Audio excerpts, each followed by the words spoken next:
Yeah, it's amazing. Look at that, look at that. That's that dance. Yeah. Uh-oh, so now we gotta make her dance. I gotta bring her in because she's gonna take a dive. See how she rocking? She ready to dive. Oh. The opioid crisis out here is worse. It's like jumping in from the pot to the fire. There's heroin on every block. Fentanyl is just coming into play, and it's bad. In 2021, 93% of deaths caused by overdose involved an opioid. There is such a high level of people that are mixing it with stuff that, people are fooled more than they think. When you're in the picture, you don't see the picture. Drug overdose death rates are increasing at an alarming rate among Black and brown populations compared to the non-Hispanic white population. He laid down and he died. Drug overdose death rates were highest among 35 to 44-year-olds in Connecticut in 2019 to 2022. People are dying, and particularly for African Americans and Latinx, we're dying at very high rates due to the overdose crisis. Since 2021, New London, New Haven, and Hartford, Connecticut have had the highest rates of overdoses due to illicit opioids, including fentanyl. The things that I notice most about fentanyl is now people actually look for fentanyl. They say the game don't change, only the people do. That's BS. The game just changed. Straight up and down, just changed. And they're introducing something that's a straight killer. I agree with Nina Simone when she said, "An artist's duty, as far as I'm concerned, is to reflect the times." As a playwright, I found myself curious about what was happening in my community around 2019. I kept seeing posts on Facebook with RIP, rest in peace above them. These were young people of color from New Haven, Connecticut who were dying from illicit opioids. Many of the comments in the post referred to fentanyl as the killer. So I did some research and wrote and produced a play along with the support of Clifford Beer's clinic as an outreach effort. We had a great turnout and there were many community members and providers that attended. It's not like crack or nothing like that, right? Nah. Unfortunately, the COVID-19 pandemic hit shortly after and the number of overdoses increased to astronomical rates.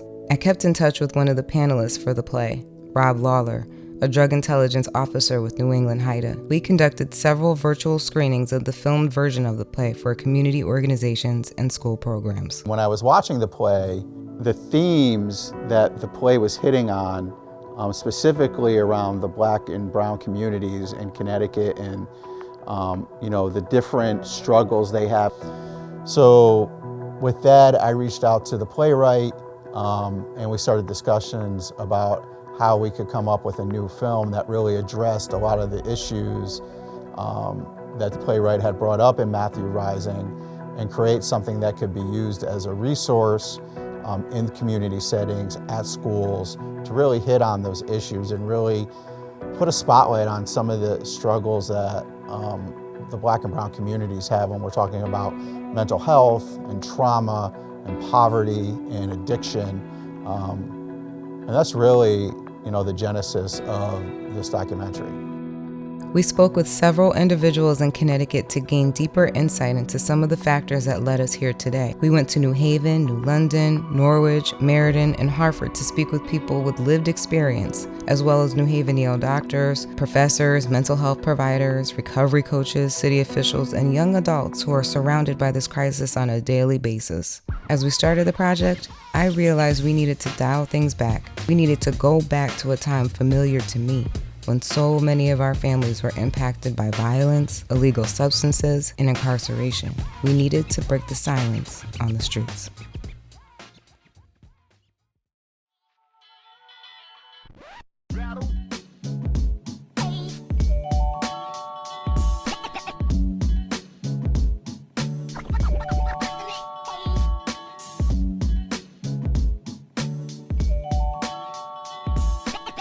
Basically, the crack era started in the 80s. It's just turning powder cocaine into little rocks. It's cooking cocaine, basically. And it hit really hard in the 80s, where primarily a lot of parents turned to it for coping. People also turned to it to make money, because back in the 80s, you could make tons of money selling crack. That was when the drug war was just beginning, and easily you could make thousands of dollars in one day. Yeah, there you go. Yeah, there we go. She's banging, yeah. And this is here in the city. This ain't out in the country. We do this in the city. Imagine when we get out there by the water and by the ocean.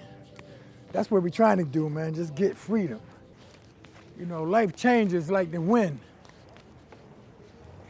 You know, you don't know how fast it might come in or when it may slow down. In the projects, right? We used to throw, I throw the kite out. That you see the kite out, then you know I'm out. Shop is open. Shop is open, man. They like, yo, where that kite at, that's where he at. You just gotta follow that. My name's Donnie Rose. I have 17 years in remission from the disease of substance use disorder. You know, crack cocaine became very popular. But, you know, in the 80s, the cocaine was the main thing because it was very popular at that time, and it was all about money and popularity, and, you know, all the people that we were accustomed to and looked up to were into this. So it was, you know, if he wasn't about or into that, you know, he was considered as a geek or something, you know what I mean? It was a cool drug to be about. My name is Lance Good. I'm in active recovery. I started using like 13, 14. Prior to that was sports, normal. Went to private school, church private school. Life was up and down, you know, living in the projects, that type of lifestyle. But my mother's a minister, raised in the church, probably born on the altar, who knows.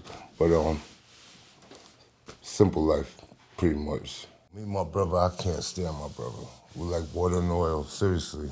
Like, he don't like me, I don't like him. He used to beat on me, bully me, and just one of those things, situations between brothers. And he used to get in trouble all the time. Never went to jail, but he got in trouble. My mother was always getting him out of trouble. And he used to have his friends over there in the house, smoking weed, whatever. So I thought they was kind of cool, even though I was cut off. They wouldn't F with me, but so I used to have my little tea bags and act like I had some weed or whatever. As a teenager, you know, young teenager, around 14, 15, 16 years old, you know, and marijuana was the thing, and, you know, was popular at that time and in high schools and stuff. And I got an opportunity, you know, with peer pressures being in the projects, Rice Heights and Charter Oak Terrace and Hartford, which was one of the largest projects in Hartford. We got a chance to, you know, get exposed and introduced to the marijuana, and was able to, you know, find ways of, instead of buying it, finding ways to use it for free. So which means it took, you know, we had to start selling it. And I started rolling these joints and nickel bags, and I'm selling it in school. Yeah, I used to have my little tea bags, thinking I had a little bit of weed or whatever, but for a while I had a problem with school. I didn't want to go stay in private school anymore. I felt like I was missing something with my friends. They was on public school. I wanted to go to public school. I had to wear suits in school. They wore whatever the latest was out then. And I always wanted to wear that stuff, but my mother kept me going this way. So that was the rebellious, and I just stopped going to school, period. I ended up breaking her into allowing me to go to public school. And from that point, everything went downhill. Well, inner cities have always been under attack. Unfortunately, it's an area where people take advantage of those that are of lower income, and they invite them into situations that become addictive. And sometimes because we don't educate our community as much as we should, our communities become susceptible to some of the addictions or some of the selling of the narcotics to gain financial abilities that they don't have. And when the money started coming, man, then, you know, like anything else, it progressed. You need more of it. But at the same time, the addiction of marijuana was growing too. Because the more we sold it, the more we used it. and that's what kept us in. And then, you become popular, and, the girls, the clothes, the sneakers, and, you know what I mean? And it just kept us in a position, man, that this is what we wanted. And, education became less for us because now, during school hours, this is when the money is rolling, so we'd rather be out of school and sell drugs and things of that nature. And at that time, there was a thing called opium. And we used to lace the marijuana with the opium, and that became more of addictive. So that was another type of, So things progress, and as it changed, and then come to find out, powder cocaine. This is another, And that was with the more wealthy people that, spend a big amount of dollars. 14 to 80 years old, literally, people were smoking crack like it was nothing in the early to mid 80s. In terms of the crack epidemic, I grew up in Trenton, New Jersey, by way of South Carolina. So I saw the crack epidemic and how it impacted my community. At the time, I wasn't using any substances. I was never even thought that I was going to, be using cocaine in any sort of way. So through the mid 80s and then to the 90s, I would say I was, in it. So I saw historically how it affected our communities, historically how it affected the inner cities, and then even, justice-wise, how the sentencing guidelines, how the criminality, it affected us in the inner city to a greater degree than our white communities in the suburbs and outside because of the crack versus powder cocaine and how the sentencing guidelines were. And the fact that, again, crack kind of centered in the inner cities. Back then, it really hit the community hard, and it was kind of like it normalized, especially in inner cities and communities of poverty, and it just, because you would get the powder cocaine and cook it in your own home. I remember we would have a Christmas tree, we have gifts, and it was so amazing to wake up Christmas morning.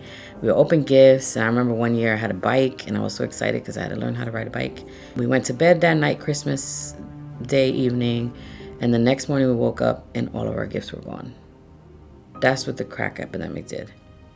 She would buy gifts for us, and then she would take it and sell it the next day. So, I mean, it was that, but that was her survival.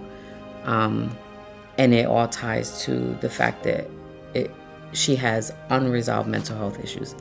And still today, she still has some unresolved mental health issues. Thankfully, not substance use like before, but my mom, when she would get high, she was very abusive. I don't believe she remembers any of it.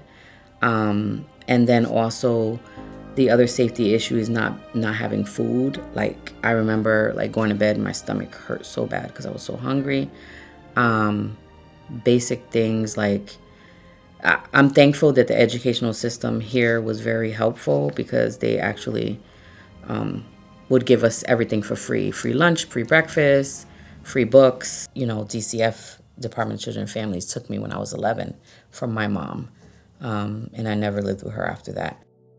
In terms of my own experiences with cocaine use, it's interesting how it happened, particularly as a Black woman who continued to go through college. And as I mentioned, dealing with experiences of mental health and substance use and not having those supports, not being able to be honest about those supports, while at the same time trying to pursue my education. But so this is where it gets really interesting for me. I always tell people that it took me to go to Ann Arbor, Michigan, where I was focusing on my PhD. That's where I first got exposed to cocaine. So I didn't even get exposed to it within my own backyard. So once I moved away from my community, that's when I actually experienced a lot of vulnerability. I didn't have my community to rely on anymore. I didn't have my church community. I didn't have my family community. Here I was in a wonderful city, Ann Arbor, and exposed for the first time because I needed to be able to cope. You had drug dealers on every corner selling, and little kids holding stuff. And back then, girls would hold drugs for the drug dealers because the police didn't check women back in the 80s and the 90s to see if they were, holding any drugs or anything. I am telling too much information. Yeah, my brother Ronnie, my older brother Ronnie, man, he was, it was like my big brother, and he was a sharp dresser, and always full of joy and, laughter, and, he was very popular, and, because he was a magician of Tony Bones and the Soul Chopper, so, you know what I mean? And he was always just teaching me things, and he was popular with the women and stuff like that, and everybody knew Ronnie. When you rock with Ronnie, everybody's waving and what's up, and then, they recognize his little brother, so I had a lot, I got a chance to, intertwine with a lot of older people because they was 10 years older than me. So at that time, and I say I was around 14 years old, and unfortunately, Ronnie, was riding the motorcycles. He was, always gave me a lesson on the bikes. Don't ever look back when you're riding on these bikes, these motorcycles. And I remember the bike was a Suzuki 750 rotary engine. That's when it first came out, 1977. And unfortunately, Ronnie was in a race with another individual on a bike, and he crashed. And it was pronounced dead. And I remember getting that news, and it was just a heartfelt thing. Like, it was like my mother was just distraught because that's her first child, and, it was just a lot of despair going through the family. And, I remember the person that he was racing came to see me, and he brought me a pound of marijuana. And he said, "This is what we were racing for. Me and your brother won the race, and I just want to bring this to you, man, to honor." And at that point, that's when it's like I felt like it was time to take his place. It was time to take over and do what I needed to do with this pound of weed, because I wasn't sure what to do with it. But then it was time to bag it and to sell it, and that's when it began. And now, I'm 18, 19 years old, and, I'm having children. It's like a child a baby having babies. He carried shame. I felt this shame over him. I don't think he was proud of what he was doing. I think that a lot of it had to do with survival. He got to the point where it was survival. Part of it was he was really good at what he was doing too. He knew how to hustle. He knew how to make money. He has the gift of gab. He was very charismatic. And he had a huge network. A lot of people knew him. So now you got to find ways to support these children. You know what I mean? So, you want your kids to have the best of whatever we have at the time. And normal little jobs like McDonald's and things of that nature just was not meeting those type of standards. You see what I mean? It's because your children represent who you were. So if they were dressed nice, and then, we justify why we sell. Take care of our kids, take care of our families. It was a justification. You know what I mean? But at the same time, things are progressing with the addiction. So now we're more addicted to a lifestyle. Never mind the drug or the drink. It's the lifestyle, the hustle, the bustle, the interactions. At this time, we still have gang warfare going on. I mean, during our era, there's also, there was a lot of gang violence going on during our era as well. 3 gangs in one. Yeah. And one project. So, I mean, the safety issue was there, you know what I'm saying? But at the same time, we all looked out for each other. When you're in the picture, you don't see the picture. You know what I mean? So we're just part of an environment that, that we grew in. So you become a big fish in a little pond.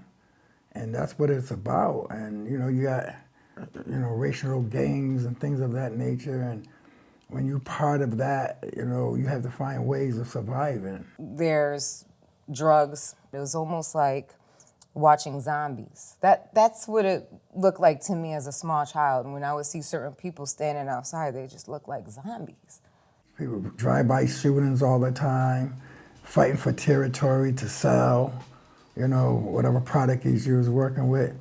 At this time, rap music was becoming popular, so you know we hear the lifestyle in the songs, and you're dressing towards this thing. So it was just peer pressure all the way around, but it was a life of excitement. It was a life of death.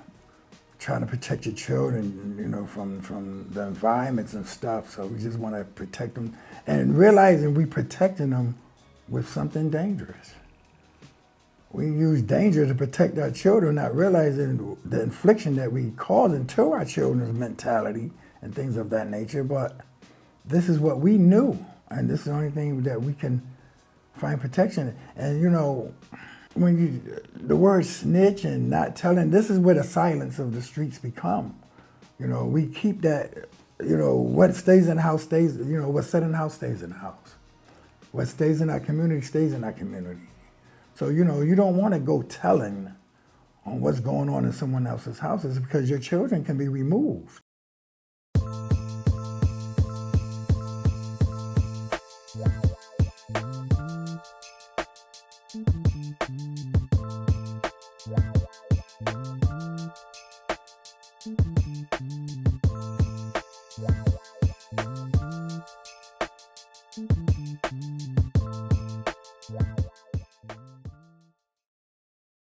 The media went out of its way to sort of show compassion and show opioid addiction as a chronic health issue and was less interested in locking up people, policing us out of this mess.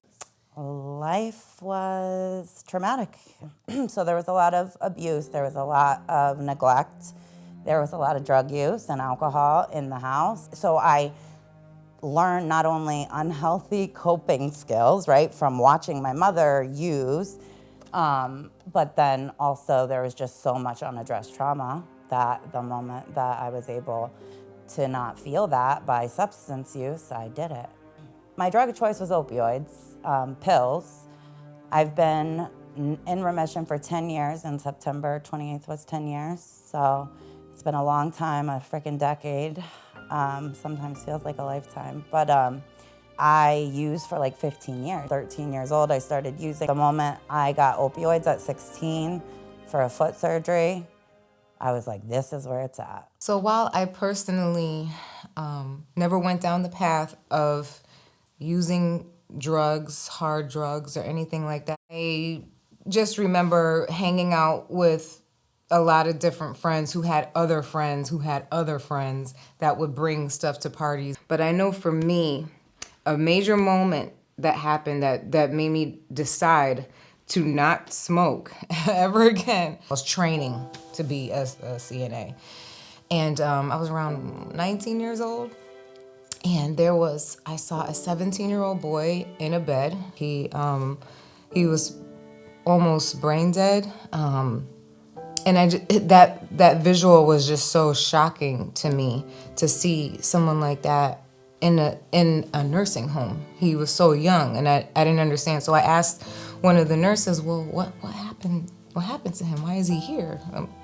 You know, this is a nursing home. And she said he smoked the wrong weed. That simple. He smoked the wrong weed.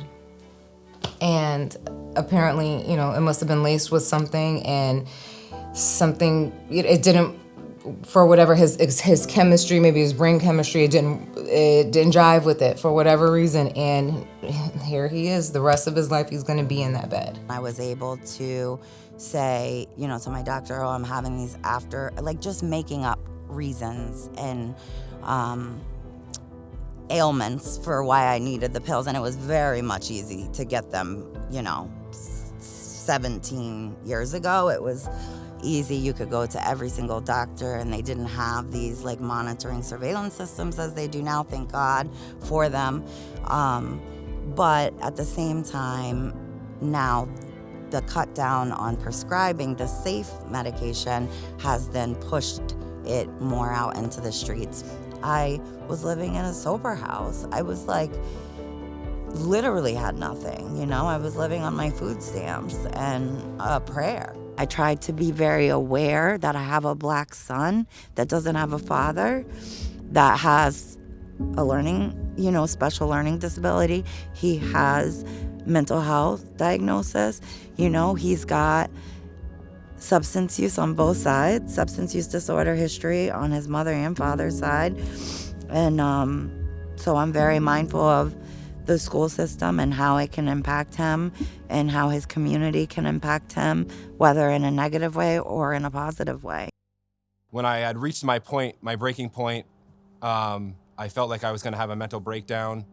I was on the edge of a significant depressive episode, mostly due to my active using. My active addiction had gone, I was fully out of control. My life was falling apart, and coupled with my significant mental illness, I had reached a point of no return, and I didn't know what to do. So, like every good person in the 20 teens, I thought that I would Google like addiction services, addiction and mental health services. And for me, it ended up being a terrible decision. What happens, as people know, like Google is just full of ads. So when I Google, I need help with drugs and mental illness, I just get pumped with like hundreds of 1-800 numbers to call.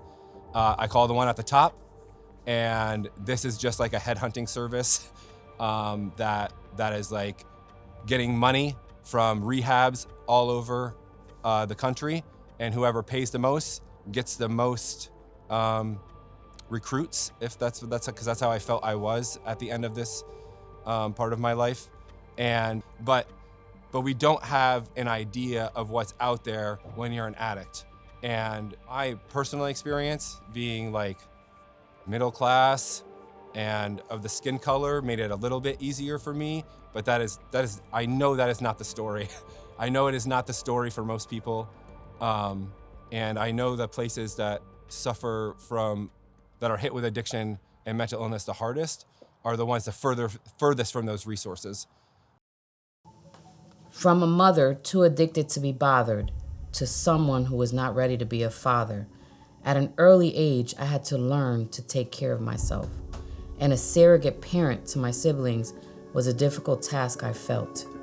I did not know the beauty and strength I possessed, and all of the bad experiences left me stressed. Focused on beating the odds and heal my wound, my potential reaches from here to the moon. I pushed through the many wall of obstacles into the person I was meant to be, with a sight filled with a sense of clarity. I looked at myself in the mirror and decided to make a change. I wanted to do something that mattered. I wanted to do something better. I wanted to leave my mark. I wanted to make a difference. With courage and no regrets, I wanted to make the world a better place.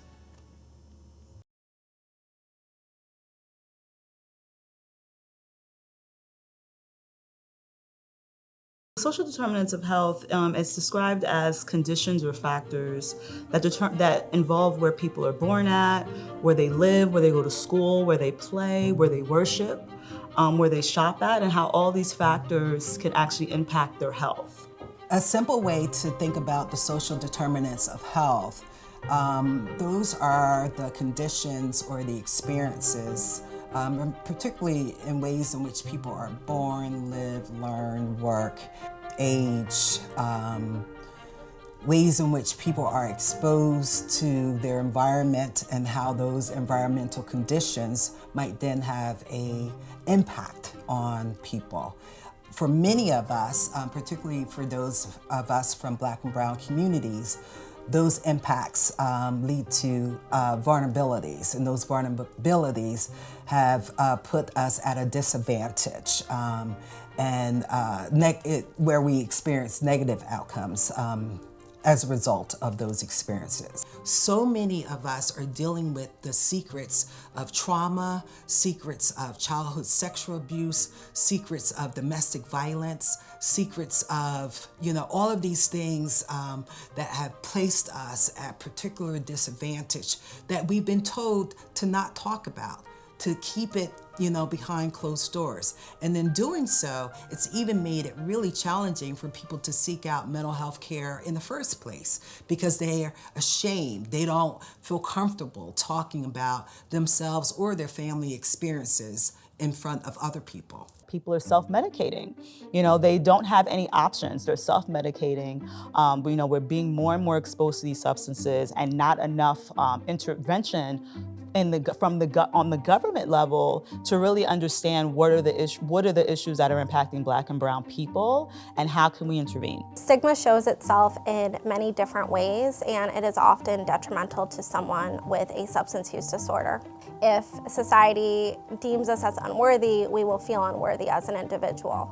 And that can often translate to feeling ashamed, not reaching out for help, not getting the proper medical and substance abuse treatment that that person is seeking. All of these things come into play in terms of being able to access treatment. And so if you think now, in 2020, which coincided with the COVID-19 pandemic, it put a lot of stress on our safety net, and people had an even greater difficulty accessing treatment that they normally would have gotten, such as transportation.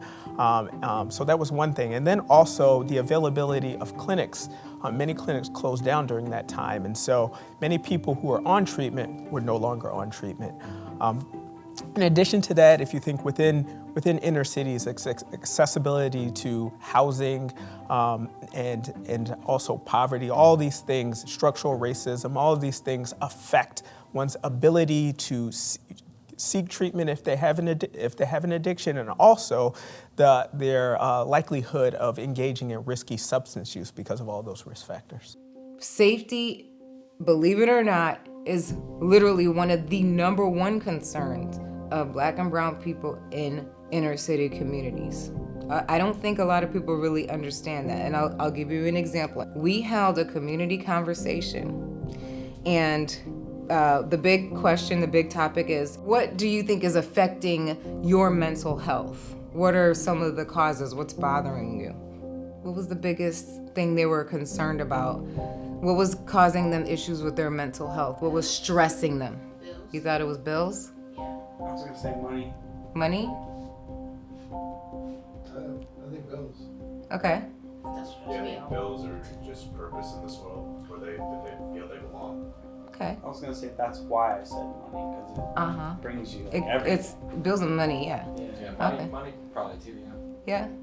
No. Not even close. Bottom of the list. Close. Streetlights. Streetlights were causing them stress. I'll explain. In New Haven, in this particular neighborhood, it's a high crime area. There's just a lot of shootings, a lot of stabbings, a lot of problems in this one area. Reason being, the street lights don't come on, so it happens in the dark. Safety. Safety was the #1 concern. It ain't always that simple, man. And, nighttime is coming and, danger can lurk deeply in the nighttime. And, you got to be conscious of your surroundings all the time, conscious of your property. It really goes back to Maslow's hierarchy of needs, right? There's the bottom part of the pyramid. It's survival. Everything is immediate needs right now. Where am I gonna sleep? What am I gonna eat? And what access do I have to information and safety? What happens a lot in your opinion, with our communities, with stigma and substance use disorder, poverty, all of those things mixed together? I think it's a multi-level conversation, because with substance use, I look at substance use or substance use disorder as a mental health condition, right? And within our communities, especially in Black and brown communities, we may not have access to rehabs or to culturally competent therapists or to clinicians that understand that we're living in environments, because we're living in specific environments due to residential segregation, due to racism, due to these multiple levels of trauma, these generational levels of trauma and poverty. And they may not be able to understand those multi-levels. And then that could leave people, leave their clients just stop feeling more harmed going in than they were, when they weren't a part of these types of interventions. So we lack access to these interventions, but then also too, within our community, we may stigmatize even the idea of seeking help. We are viewed as people that should be resilient. We're viewed as people that should be strong. So seeking help oftentimes, because it's not talked about enough, and we don't have enough clinicians or centers that focus on the unique experiences of Black and brown people, we just don't see it as something that's for us, too. It's not for us, it's for them, and I think these are all the things that come together that now make it much difficult to seek treatment. I was born into a life where my father was a drug dealer, my mom was a streetwalker, and cocaine and heroin was just things on the table. My mother never told me, but I was a very nosy kid when I was growing up, so I started asking questions about certain situations that I seen in certain situations that was going on in my life. And come to find out, my addiction started even before I was born. I didn't have a choice. When I first picked up, though, that was at the age of 6. I was 6 years old, thanks to a family member. Took an innocent kid. Most kids 6, 7 years old, where they're at, playing games, elementary, kindergarten, first grade. I was getting high with my uncles, packing bags of drugs, silver platter full of drugs at the parties, and I was there catering to them. So I didn't have a chance, you can say. You know what I'm saying? It was something that all I knew. That's what I grew up knowing. Place has such a great impact on our health. So where we live at can impact the type of food that we eat, the type of air that we breathe, the pollution that may be in the air, and the type of things we have access to, such as drugs, such as alcohol, such as things that we may be exposed to. It becomes normalized, and then we start engaging in those behaviors, misusing, and then our health becomes impacted by it. So when people talk about trauma, they often think of something like war or something, but poverty, not being able to take care of yourself, not being able to provide food for your family is a very distressing condition. It's a very distressing event. Poverty brings misery. Misery brings, you want to escape. You want out. You don't want to feel it. So like myself, my personal experience, I was very uncomfortable as a child in my skin. So that's what led to my drug use, to escape that feeling. Poverty is a pretty negative feeling. My mother, she was on and off state assistance. I took advantage of some really good programs at the time. One thing that our community did have was a community center.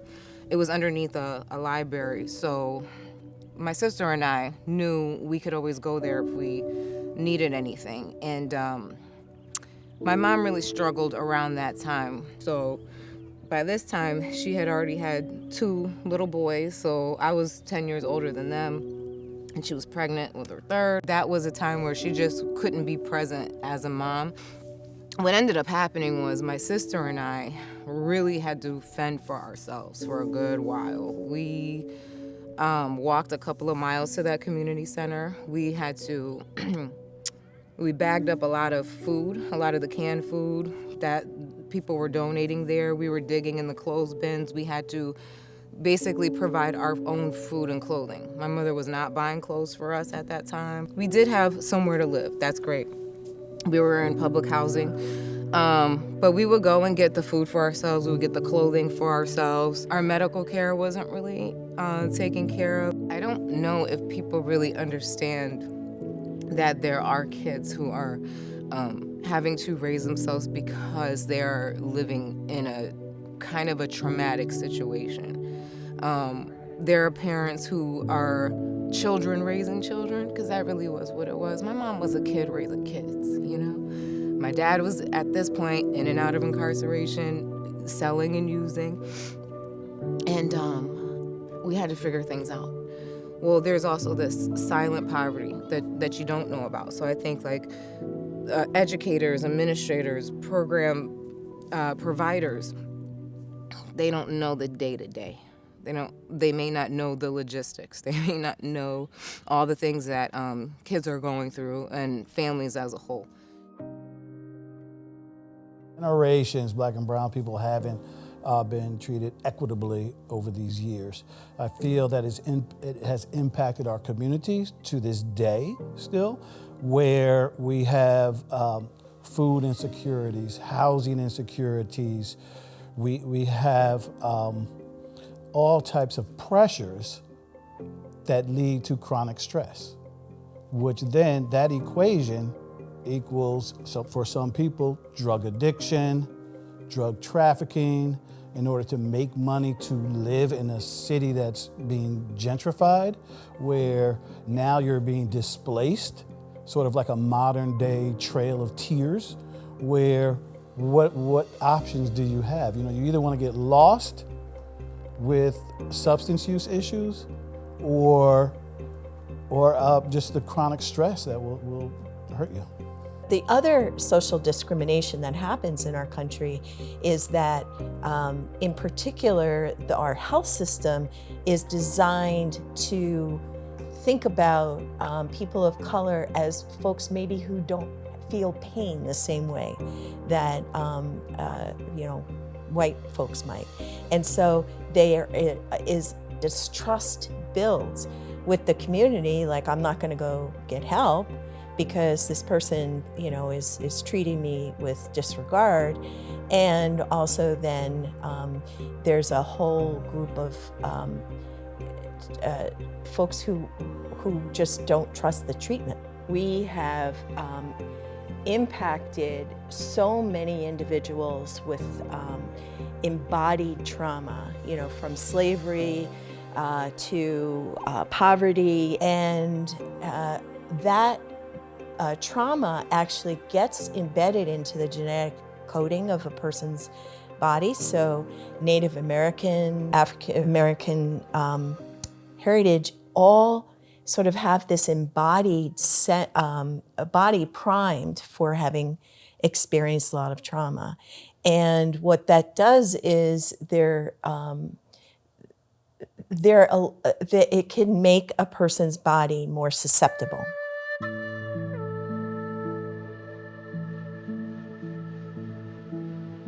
My name is Herbert Boyd. My tribal name is Half Crow. I am a recovery coach / peer support specialist for people with substance abuse disorders and alcohol use disorders and mental health disorders. Prior to 1992, when the casino opened, like all the people that were part of our tribe did not live on the reservation. The reservation had almost a zero population. People migrated back after the casino opened up. So you have people that some came from the inner cities that were not financially well off, and then you got others that came back from wherever that were financially well off. We originally come from the East Coast to kind of get away from Minnesota. It was in the thralls of its own opioid crisis. We live almost on the reservation, within a few blocks of the Fond du Lac Ojibwe reservation. The small town and the reservation itself are just, they're flooded with opiates, with Oxycontin.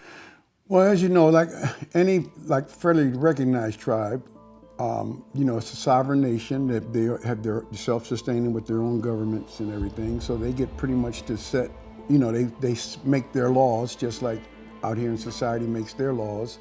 we're accessible just like anywhere else. Like coming to the reservation would be just like going from Norwich to New London. I mean, there's nothing, you know, that stops somebody from coming to the reservation. It's not that hard for people to infiltrate. We're all family. It's one big giant family. So the stigma of it. So it's like people are in the closet with it instead of bringing it out and getting help. Like even other family members will hide it from other family members that they have a family member that's suffering from substance use disorder or opioid use disorder. There's heroin on every block. Fentanyl is just coming into play, and it's bad. It's like when I left Minnesota, I hadn't heard of fentanyl yet. I mean, I heard of it, but it wasn't on the streets. It wasn't readily available. I had never tried heroin. My wife went to school, got a degree, and we had a second child. And upon having her second child, she had some postpartum depression. We had taken a vacation out to Minnesota, and this is where it kind of culminates. We go out there, and I'm not sure if it was going out there or seeing her family, which of course is still in the thralls of the opioid crisis. There, we go back to that, and she just we're out there 10 days, and she's like, I don't want to go back to Connecticut. Seeing her family, I think, was almost a traumatic moment where, and I think her mom had OD'd on the 10th day we were out there. That just kind of tipped her over the edge. She didn't want to come back here. I was out here maybe 5 days, and I called. I can't get in contact with her, and she tells me that she doesn't want me to come back out there. That she just wants to figure stuff out.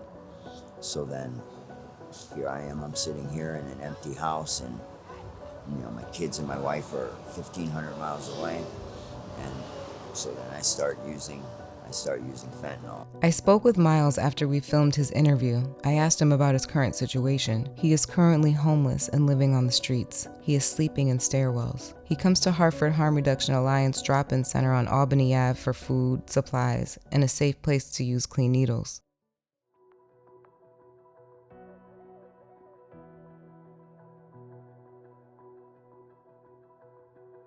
The fentanyl is mainstream.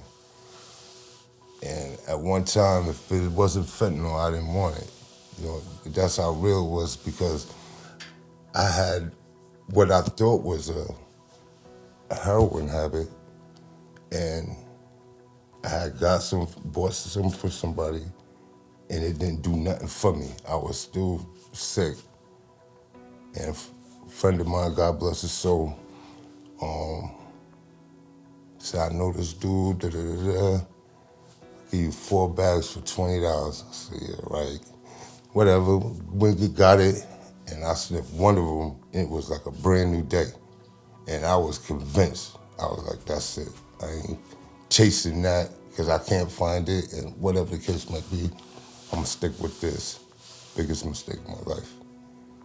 The biggest. Connecticut, unfortunately, has a pretty high overdose rate, and we're consistently, since the overdose epidemic started, been in the top 10 to 12 states that have the biggest opioid overdose issues. If you look back in history, back in 2012, when really everybody kind of puts a bright line in 2012, 2013, right in that timeline. In 2012, we had 350 about fatal overdoses in Connecticut, so mid 300s. In 2021, we had 1,534 fatal overdoses.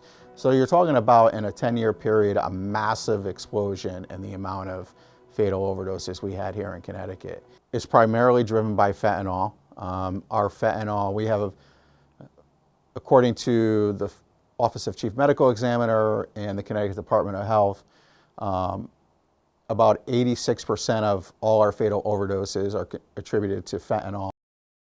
My name is Jornell, and I'm a high school student. My name's Lyle, and I'm a college student. My name's Christina, and I'm a high school student. I'm Kiana Marie, and I'm a college student. Hello, my name's Emery, and I'm a college student. My name's Lamar, and I'm a high school student. My name is Dante, and I'm a college student. I definitely feel like in the age of the internet and as I grew up, there's definitely a lot more drugs that are emerging. Fentanyl is a very bad drug. Fentanyl is an opioid. Fentanyl is a drug. That's all I know.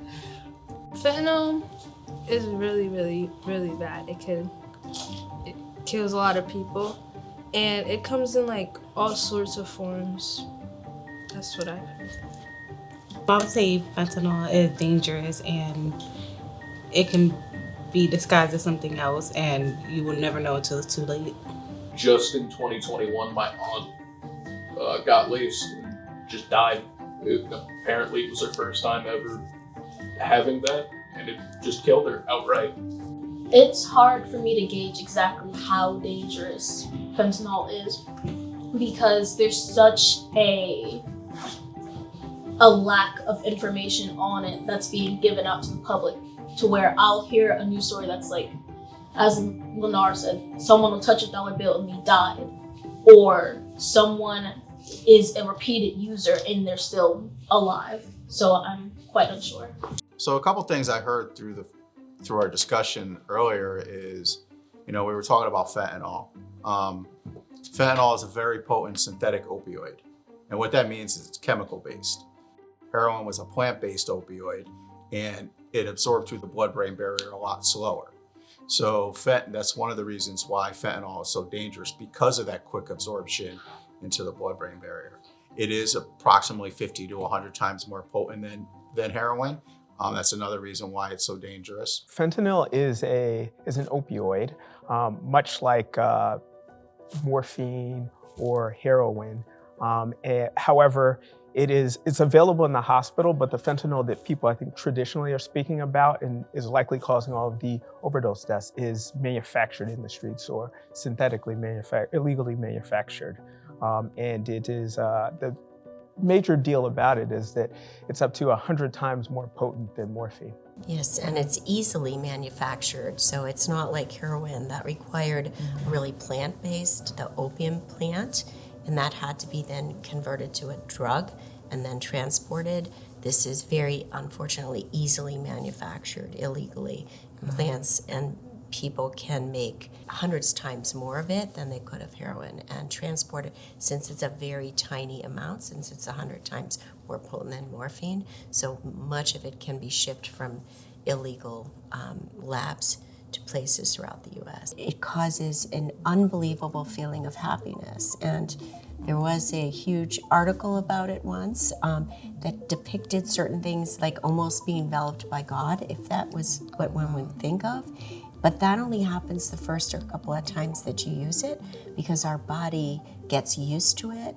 These areas in the brain of emotion and pain where fentanyl goes to becomes very adaptive to it. So after the first few times, you're not feeling that anymore. You'll feel more, you could feel more nausea or drowsiness. And with overuse, which is almost any for a new user, it'll go to areas of the brain that will stop you from breathing, and therefore you will die. Within our brain, we have a reward center that is typically, when it's activated, it releases a flood of these feel-good hormones. And that usually happens when, say, you're eating a piece of chocolate or laughing with a friend. And these hormones are kind of designed to reinforce behaviors that we like to do or that we find pleasurable. When someone uses an illicit opioid, their brain, this reward center floods the body with these feel-good hormones to really unusually high levels. And over time, if you continue to use opioids, your brain kind of adjusts this reward center, and it becomes harder and harder to reach that same flood of these feel-good hormones that you kind of had at the first use. It has nothing to do with your free will. The reward system is activated and it wants you to do it, and there's no way you can stop. So substance use disorder is really hallmarks of those are continual craving with consequences and loss of control despite those. So multiple consequences that you do. You could steal from your family, you could steal from your friends, you could not show up at school, and despite of that, with all of that craving, you still use anyway. When fentanyl first came out, I was scared of it. I'm an OG, how I call it. You know what I'm saying? I'm from the streets and heroin was my thing. But the person who introduced me to actually getting into that level of my substance, unfortunately, was my younger sister. And I'm scared for her. And I give her advice every day. Not having the knowledge on what was going on as I was going on with the fentanyl, it got a little different. It wasn't about a high. It was when you sniffed it, you went to sleep. You wake up and you're immediately your body's saying you need it. And you do another sniff some more and you go to sleep. You don't get nothing done. I can't get out the house. Doesn't matter what you got going on, it's not happening. It doesn't lead you nowhere but death. At the beginning, it seems like it's a game. It might be fun, but all it takes is one time.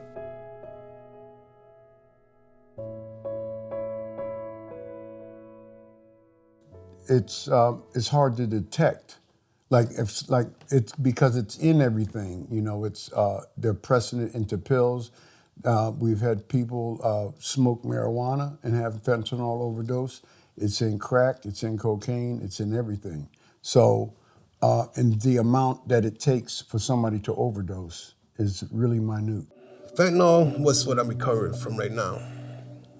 Try to give advice to a lot of people in my family that are gone today because of this drug. But like I say to a lot of people, I'm a survivor of that epidemic of the fentanyl war that we have out there that is taking a lot of us. Fentanyl was the person that took me to a place that I thought I would never make it out of. Just so far spread through our drug supply now, you know, and you can't really see it. It's unpredictable. A person can use a bag and be fine, and then the next person use a bag and die. So that's the unique danger. Can you identify what fentanyl looks like? You know what I'm saying? Like, you don't know, whatever the case may be. If these guys are using a drug and not knowing what could be contaminated with it, the results could be death. So yes, you know, a person taking pills or whatever, Percocets, you know what I mean, those things of that nature, didn't realize that could have been laced with fentanyl, and the results is catastrophic. They know with all the marketing that is out there, even though I believe there needs to be more marketing, they know that it's a drug. They know that they need to be careful of it, but some people don't believe that they'll be caught up in it because they think that they're smarter than the average bear. But there's such a high level of people that are mixing it with stuff that, you know, people are fooled more than they think. I lost my brothers, 2 of them, to it. I lost a great father. He's my stepfather, but he was my father, you know. So what happens like if the community doesn't have a drop-in center? What are people doing? Where do they go? That's where they go into public bathrooms. They go into the library. The library sees a lot of overdoses, McDonald's, Dunkin' Donuts. And then this is why you see the increased amount of waste in public places like parks and stuff like that, because people are using outside. The beginning of this year, we had new people in town selling a new product, and they brought in the counterfeit pill presses, and they were making things like Adderall. I mean, making fentanyl, you know, into things that look like Adderall. So people thought they were buying either Percocets or Adderall or something, and they were getting fentanyl. So there were a lot of overdose deaths early in the year because of that. So I feel like sometimes we take a step forward and then we take 2 steps back because, you know, things catch up and change. It is possible that fentanyl will be laced with other things, and we've seen some of those, xylazine, which is a really animal sedative, which can cause them more infections with injections and other types of problems. But it's the fentanyl itself that will kill. I think one important point Dr. D'Onofrio mentioned is that with cannabis or marijuana, I often see young people and adolescents introduced to fentanyl by smoking cannabis. Everyone sort of has this picture perfect image of the Hollywood college party scene of go out every night, have fun on Saturdays, but these people are kind of strangers. They have no loyalty to you, and that random joint that you pick up could not just be what they say it is. What drives fentanyl availability in the illicit drug market is basically it's a question of economics. Fentanyl is very cheap. It's produced in super labs in China and Mexico. A kilogram of fentanyl that comes over the border into the United States is, you're talking about a couple $1,000s, versus a kilo of cocaine is approaching $30,000 and a kilo of heroin is around $60,000. So the thing that really drives the fentanyl epidemic and the heroin epidemic in general is the price of fentanyl being so low. A user will say, oh, this is really good. They'll tell their friends this is really good. People hear, oh, so-and-so died because he bought this heroin or this fentanyl with this specific brand stamp. And ironically enough, and I don't know why, I'm not a student of psychology, but people are attracted to that thinking that they can handle it. And unfortunately, as we've seen in Connecticut, a lot of people can't handle it. Fentanyl traffickers and dealers here in Connecticut and other parts of the country will do is they will sell heroin and fentanyl in glassine baggies or wax folds. And those wax folds have on them an imprint, a brand name, Ferrari, Mercedes, Audi, Nike, Adidas. They'll have just weird street names. So it will get out, and the reason why they do this is twofold. So number one is that if a product is really good, that word will get out, and that secondly, once that word gets out, that dealer selling that stamp is going to get a lot of traffic, and in his mind, he's driving higher sales to his user community. Why would someone who's selling kill off their customer base? So I don't think they're knowingly killing people, but I think we see it in heroin and fentanyl sales. We also see it in fentanyl pill sales, that there's a mixture in these mixtures that they sell. A lot of times the dealers and the people who are making the product do not know how much fentanyl is in the product. So a lot of times it's they don't know what they're doing. So and that's one of the biggest dangers with fentanyl pills, and the reason why I'm so concerned about fentanyl pill trafficking in the United States is because children are very susceptible to fentanyl pills because they've been bombarded we've all been bombarded for most of our lives about pills being good for us. So if a doctor gives you a pill, it's because you have a health condition that needs to be addressed, and most children and even adults think, if it's a pill, how bad can it be? But those pills, one pill could have no fentanyl in it. The next pill out of the same batch could have 3, 4, 5, 6 grains and could be a fatal dose. And there's absolutely no way for a child or an adult or anyone to know if they're taking that one pill that's going to do nothing or if they're taking that one pill that can kill. Sometimes it's hard for police officers to know that fentanyl is in stuff. You know, it's not easy to tell by just looking at something. I think I could just walk down to Grand Avenue and ask a few people and I'll be able to get it. The fact that it is so accessible and so cheap, which is the dynamics for danger, I think. That, you know, when I was listening to the young kids, even though they don't do drugs, but how readily they knew who were doing the drugs and that they could get drugs if they wanted it. Like when I was a kid, it just took so much to get any kind of it. Like to get pot when I was a kid was just challenging, but these kids, they just know.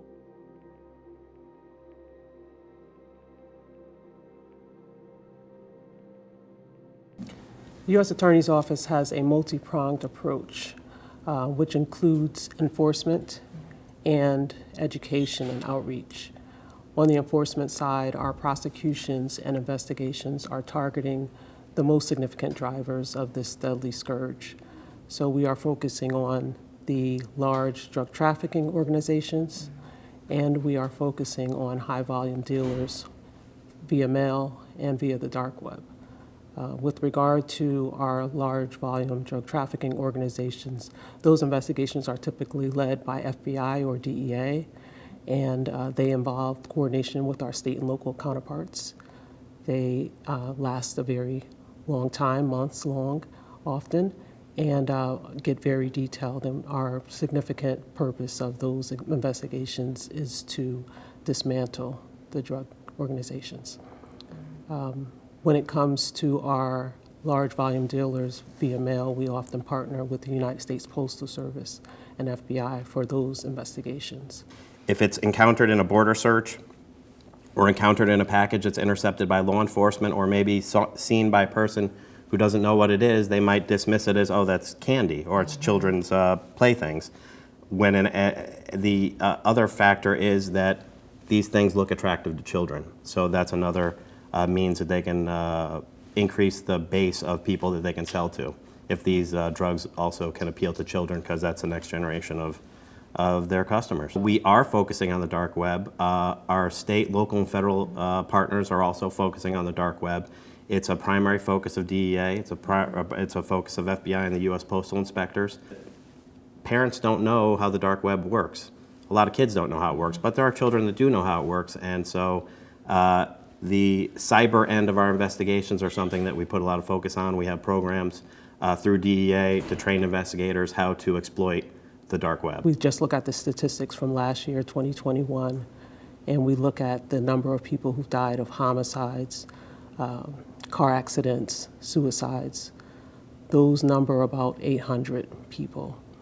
If we look at the numbers of people who have died from accidental drug overdoses, those number 1,500 approximately. So we're talking about more people dying of drug overdoses than homicides, suicides, and car accidents combined.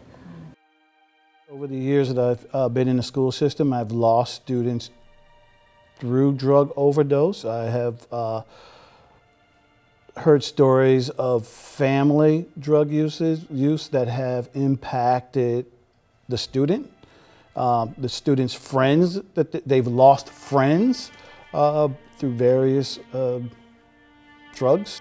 Every single one of them has had either someone directly in their family or a parent, a lot of whom are in jail because of the epidemic of drugs, and that affects them directly. And then it affects their relationship then with substances. Because sometimes they say, well, you know, my dad, my mom, my aunts, I guess, why not me? You know? So it becomes a very difficult thing to manage. But I think loss becomes also a part of who they are, and they get used to loss. And sadly, it becomes a normal.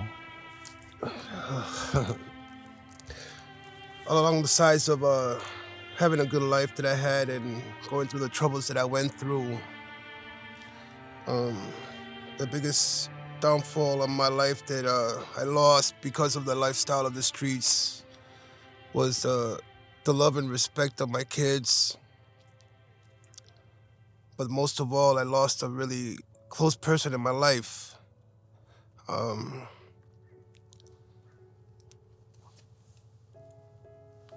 It's kind of hard to talk about him because it's still, you know, it's still a painful situation. But because of the lifestyle that I had and the addiction, that's what took him away.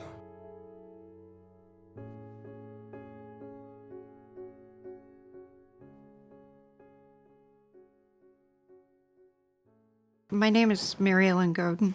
I'm a mother. I've been attending Tri-Circles grief support groups, and Jason has minor cerebral palsy in his fingers and was unable to administer the shot, inject himself. So Peter, from what my son Christopher told me, Peter took a USB cord, tied it around his arm, and injected Jason. Jason hit the ground immediately. He was out. It wasn't until the paramedics arrived seconds later, and Jason was already starting to turn blue, that they gave him another 8 cc's intravenously, and that brought Jason back. So he woke up, he looked around, and he didn't, he wasn't quite sure what had happened or why my neighbor was there. Once at the hospital, they considered him stabilized because he was talking. He knew his name. He knew the date. and, could ambulate. And he started for about an hour or so, he was fine. And then he started acting a little strange. And I was like, Jason, of course, I know nothing about this. I said, Jason, go lay down. I mean, I thought he had to sleep it off, basically. I thought it was like booze, something you have to sleep off. Well, he laid down and he died at 3 o'clock in the morning. And primarily because the hospital didn't give him any additional Narcan. They never tested the level that he was out. And I always wondered why Jason hit the ground and the other kid, Peter, was fine and able to run home.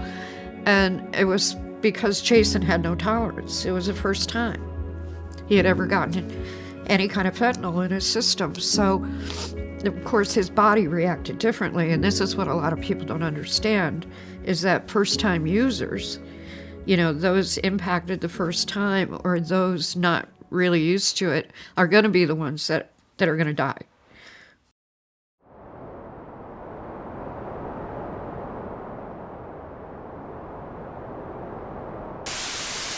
According to History.com, there were 25 million people addicted to illegal substances in 1979. However, critics say the 1980s version of the war on drugs put too much emphasis on the deterrence tactics and not enough focus on drug treatment and substance use programs.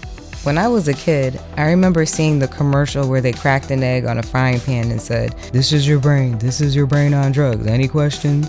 There were many anti-drug campaigns pushing to end the war on drugs, and unfortunately, many of them failed to really get to the heart of the multi-layered issues surrounding substance misuse and use disorder. We hope this documentary will move people to dig deeper because, as we've learned, blaming an individual for their addiction is unfair and frankly, inhumane. Understanding prevention science, it is really challenging for prevention to provide an effective message when we try not to do scare tactics and the old 1980s just say no to drugs campaign, but there is really no gentle way to tell someone that the fake pill that they're going to take is going to kill them. I feel like the best way to advocate for it is to just let people, give people the knowledge about it. Cause today I learned that fentanyl had been a thing since 2013, and I just found out sometime last year that fentanyl was even a thing, and I just thought it was just a little bit worse than heroin, but now it's 50 to 100 times worse. And if everybody knew that, they would know how bad it really is.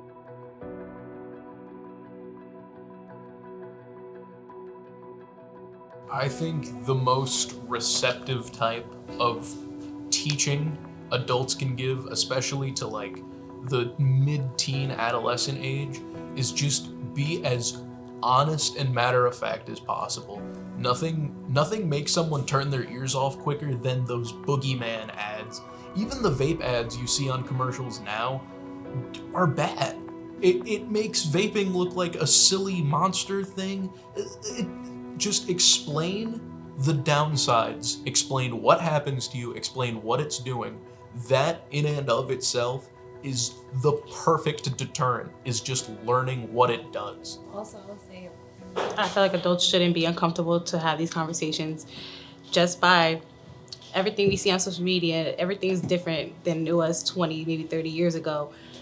Even though we're young kids, we are dealing with adult situations. So don't try to basically push us aside oh, we're just kids. No, we're just young. We're just young. Prevention shouldn't be a one-size-fits-all approach. And the work that I do as a prevention researcher, I take things to the community level. So I believe in developing prevention curriculums, prevention programs by community, because the community where people live in and where they're nested in is going to impact the behaviors they engage in, is going to impact what they're exposed to. And all of these things have a direct impact on using substances and also with your mental health, as well too, and other health, public health outcomes. So for me, with prevention, we need to invest more in not only education. So drug education is something that, we need to also invest more, but also understanding what are youth exposed to on a daily basis?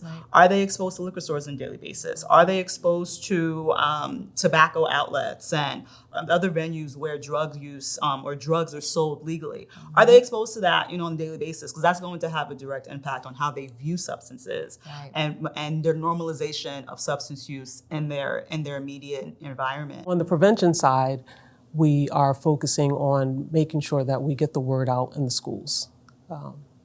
We are particularly focused on making sure that our young people understand the dangers of these drugs, especially the fake pills that are out on the streets now. A lot of them pure fentanyl, many of them, most of all of them, at least laced with fentanyl. We have unfortunately seen too many people in Connecticut die of fentanyl-related overdoses. According to the U.S. Centers for Disease Control and Prevention, studies show that syringe services programs, which distribute clean needles to people in exchange for their used ones, cut down HIV transmission by half nationally. Connecticut Harm Reduction Alliance offers drop-in centers where people can pick up food, supplies, and other needs while they are struggling with substance use disorder. So one of the things we had to take into consideration when we first opened this was that we knew in all sorts of public settings that people use unsafely in spaces. So our bathrooms are set up in a particular way, and we have sharps containers, and we also have a surface that we can sterilize after everyone comes in. You can smell bleach in here. But a naloxone vial, which means an overdose was reversed. If it was in there, then it was used. There's a timer right here that will be set when someone goes in. They'll set it, hit start. If they were to disable the locks, the door is open from the outside, so if anybody fell behind the door, their body couldn't block the door. If they were able to disable this lock, then we have the pins on the outside. We can remove those pins, pull the door open. So right now we have really two great treatments, and they're what we call opiate agonists, methadone and buprenorphine. And also naloxone. I think that those medications need to be, we need to make them as available as possible. And I think within many inner cities, it becomes difficult to access treatments. And then when one does access treatment, they're typically funneled to one treatment over the other because of these social determinants of health. Almost everyone can now prescribe buprenorphine. And just recently, the laws were changed so that you don't need this excessive amount of training in order to do that. So it's easily accessible. We can prescribe it. You can go to a doctor's office, so you're not like stigmatized by standing in line with everybody else that has a disorder of some kind. And it works really well.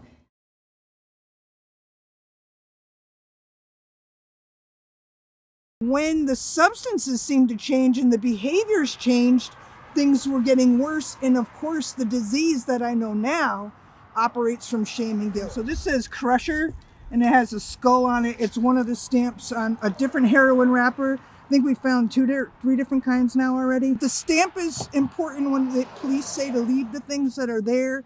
And then we have the Good Samaritan Act and why they need the stamps, because you can track a dealer by that. So when I come back from a walk, I just didn't want to make it too loud. I usually dump out my findings. And then I will sort them out. When the project is done, meaning this walk in particular, I would have cataloged the amount of nipper bottles that I found, cans, bottles, maybe wrappers regarding like a blunt wrapper or something that would be utilized for smoking marijuana. It'll get cataloged, and I will be walking in 169 towns in our state, making a point in regards to the fact that everyone knows someone, every town is affected, and all you have to do is pick a side on how it affects you, supply or demand. So I am sorry to say that this is my project, and I'm happy to say that I'm taking on what is necessary to bring light to the concerns, because it doesn't matter what town you come from, your last name, your car you drive, the job you have, age, race, sexual identity, creed, religion, or lack of, politics, wealth, or disability.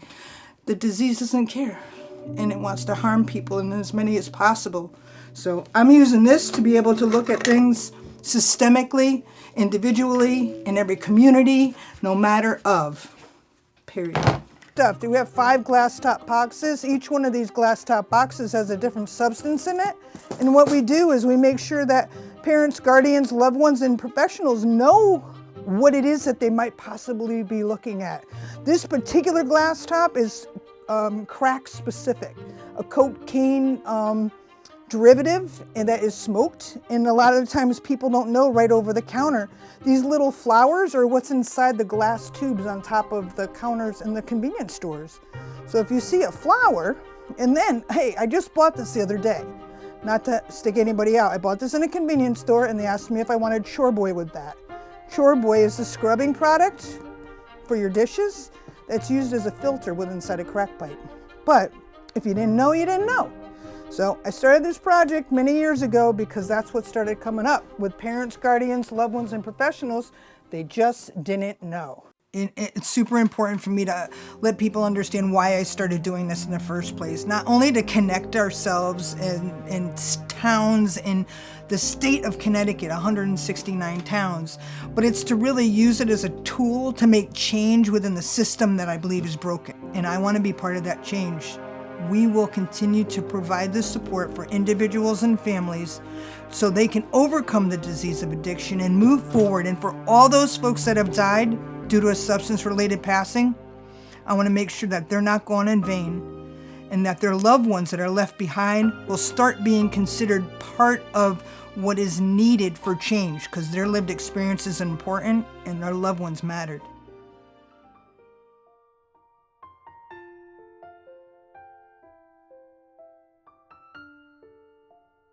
Imani started with a group of people coming together to figure out how can we address the opioid crisis, particularly as it impacts the Black and brown population. Social workers, community members, people with lived experience, family members, pastors, a host of people came together to really figure out, can we do something to address this issue? We knew that, there was a crisis, particularly a crisis impacting white people. But in terms of the Black and brown, there wasn't much that was happening. And that's where we decided to make sure that in order for us to develop something that was going to fit the needs of our community, we really needed to talk to the people in our communities. And what we heard, there was a lot of pain, there was a lot of discussion. People were mad, people were upset. People talked about ways in which both the heroin and crack cocaine epidemics, as well as the HIV epidemics, have severely impacted communities of color. So for Imani, it's really important that all of the people who are coming into Imani, we want people who are using drugs. We don't want people to be quote unquote sober as they're walking into the churches. We want the churches to be open to people who are currently using. We don't want to hide the fact that people are using. For so long in our communities, people have had to hide the fact that they're using. Hiding and secrecy leads to pain. What is it that you're all doing out here?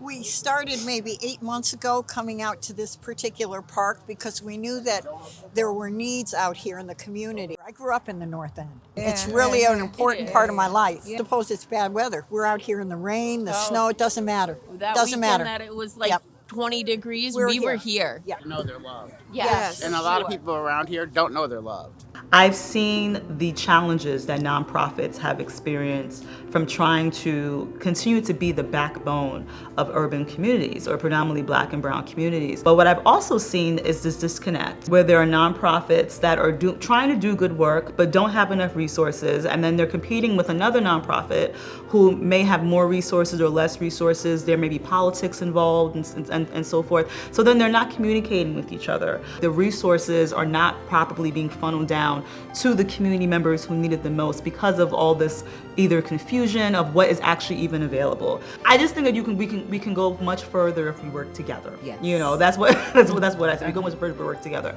So, but I also don't want to own this of solving issues in the community to be on nonprofits alone, you know, too. I don't think it's fair for Black and brown people to have to depend on nonprofits, to depend on charities, when the issues that are caused the issues that we see in urban communities are issues that have historical context to it.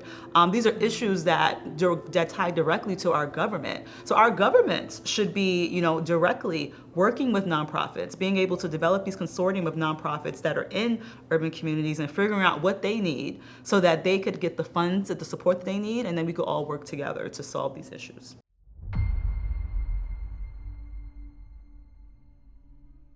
I was hesitant to reach out because not too many people understand us, how I call it. You know what I'm saying?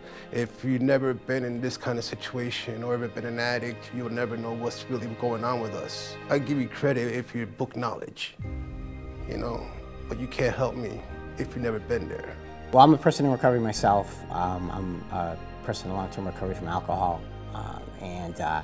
You know, it's the one thing in my life that's sort of come naturally, I guess, after, you know, you get a little bit of sobriety under your belt here. They're just people that, the people that I work with are people that I understand. I absolutely love the people that I work with. A lot of times people don't want to, they kind of turn a blind eye to people in recovery or people that are, in active addiction. And everybody that I work with is in addiction, whether it's in, 1 day of recovery or 25 years of recovery and everything in between.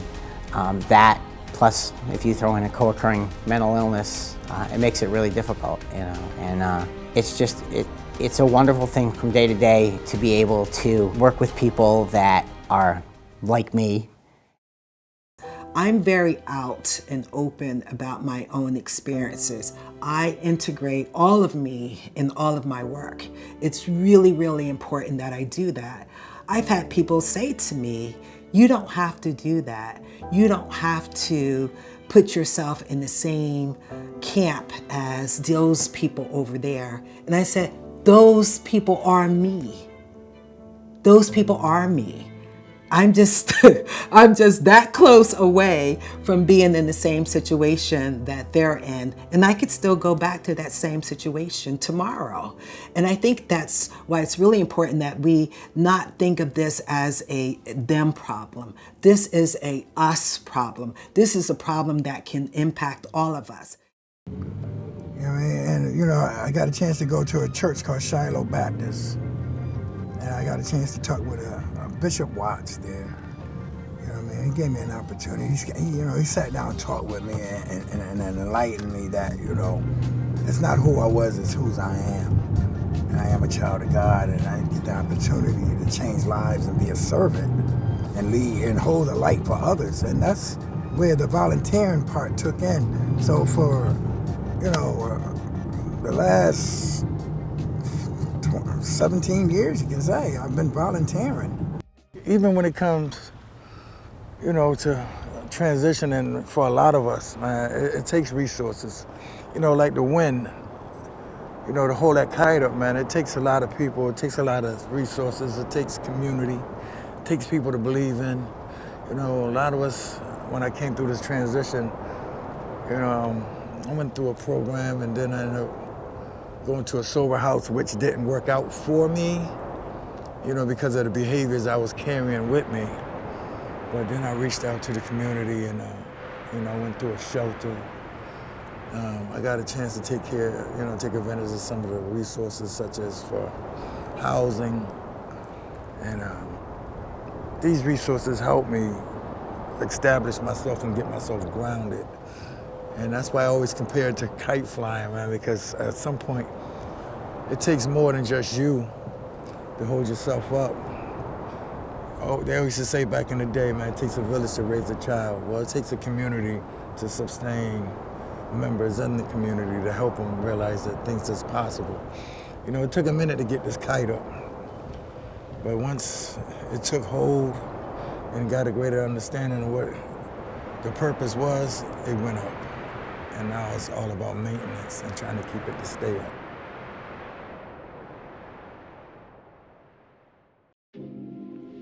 speaking with so many individuals about this crisis helped me to understand a few things. Fentanyl is not something you can easily recover from. There are so many unknowns because we are still in the middle of this epidemic, and only time will tell what the long-term effects will be for people who have used or continue to use fentanyl and other illicit opioids. Fentanyl and other dangerous illicit opioids are easily accessible. Fentanyl is not easily detectable and is commonly laced with heroin and other illegal substances sold on the streets. Our deep history of drug trafficking spawned from the effort to survive poverty, which has roots that go back to early American history, as we know. Finding appropriate resources is difficult, and there needs to be a better way to make services more readily available and accessible to the public. To break the cycle, we must first acknowledge that we have problems within our systems and our communities. The biggest problem is that this really is everyone's problem.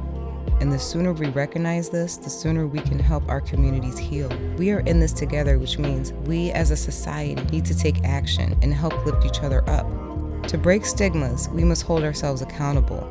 At some point, we've either ignored, turned a blind eye, or disregarded an issue that has impacted someone's life in ways we could never imagine. Acknowledging, supporting, and advocating for someone who is struggling is something that should be normalized. Recognizing that substance use disorder is a disease, not simply a choice, is a great start. Breaking the behaviors that cause problems and organizations to separate themselves from each other, causing a division or a silo effect, is not helpful to the people who are struggling. We need to come together with the spirit of collaboration. Break the silence of poverty, mental health struggles, trauma, and substance use disorder by speaking out. Normalize teaching each other by sharing stories. Acknowledge pain and struggle. Destigmatize needing help. Destigmatize substance use disorder. We need to break the silence on the streets. Break the cycle. Break the stigmas. Break the silos. Break the silence. Break the silence on the streets.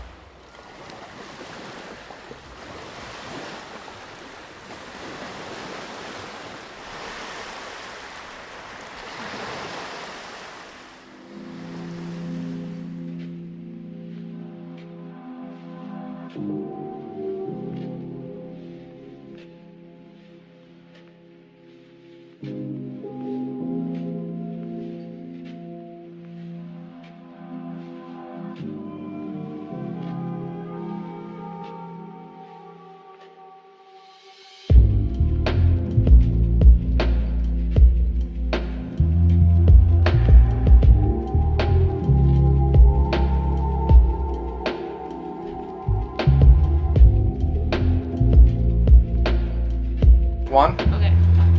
Mark, Sharece